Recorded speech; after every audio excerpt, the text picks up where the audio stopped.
नमस्कार दोस्तों। मार्च 2024 के समाप्त होते ही नया वित्त वर्ष शुरू हो जाएगा। ऐसे में अगर आपने इस फाइनेंशियल ईयर के लिए कोई टैक्स सेविंग तरीका नहीं चुना है तो आपकी सैलरी में कटौती हो सकती है। बचे हुए 15 दिनों में भी आप निवेश कर अपनी सैलरी में कटौती से बच सकते हैं। आप इनकम टैक्स के दायरे में आते हो या नहीं आते हो तो भी आपको इनकम टैक्स रिटर्न फाइल करना चाहिए। इनकम टैक्स रिटर्न फाइल करने से आपका फाइनेंशियल स्कोर मजबूत होता है। नए टैक्स स्लैब के हिसाब से आपकी सालाना आय 3 लाख है तो कोई टैक्स नहीं लगेगा।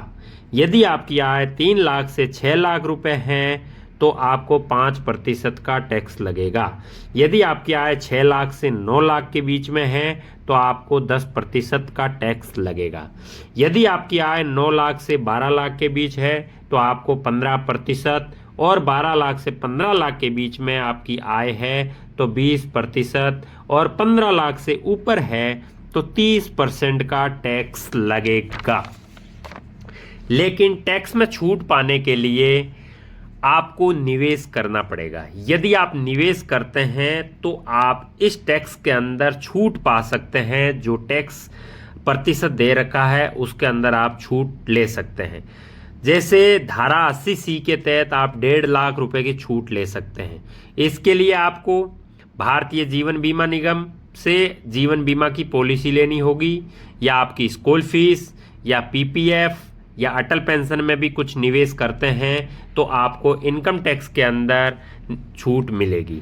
जीवन बीमा लेने के लिए आप मुझे मैसेज कर सकते हैं, मैं आपकी पूरी मदद करूंगा। आप स्वास्थ्य बीमा या दान भी करके इनकम टैक्स में छूट पा सकते हैं।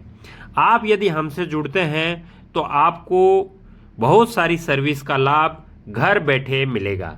जैसे भारतीय जीवन बीमा निगम की पॉलिसी लेनी हो, या स्वास्थ्य बीमा हेल्थ इंश्योरेंस लेना हो, या एक्सीडेंट कवरेज लेना हो, या अपनी गाड़ी का या अपनी बाइक का इंश्योरेंस करवाना हो, या इनकम टैक्स रिटर्न फाइल करवाना हो, या आपका TDS जो कटा है उसको रिफंड लेना हो, ट्रेन की टिकट करवाना हो, फ्लाइट की टिकट करवाना हो, बस की टिकट करवाना हो, कोई भी आपका बिल हो उसका भुगतान करवाना हो, या SIP में निवेश करना हो, या म्यूचुअल फंड में इन्वेस्टमेंट करना हो, या आपको डीमेट अकाउंट ओपन करना हो, कैसे ओपन करते हैं, उसके अंदर ट्रेडिंग कैसे करते हैं, और भी बहुत सारी चीज़ें हैं जो आप यदि हमसे जुड़ते हैं तो इन सारी चीज़ों का लाभ पा सकते हैं। आप LIC का बीमा लेकर इनकम टैक्स में छूट तो पा ही लेंगे, लेकिन इसके साथ साथ आपकी बचत और आपकी ज़िंदगी का बीमा भी होता है। मार्च के अंदर आप अपना बीमा चालू करवा कर टैक्स में छूट पा सकते हैं। इसके लिए आपके पास केवल 15 दिन शेष बचे हैं। ऊपर दी गई जानकारी में कहीं भी आपको समझ में नहीं आया हो तो कभी भी मैसेज कर सकते हैं, मैं आपको जवाब देने की पूरी कोशिश करूंगा। आज के वीडियो में इतना ही। आपका बहुत बहुत धन्यवाद।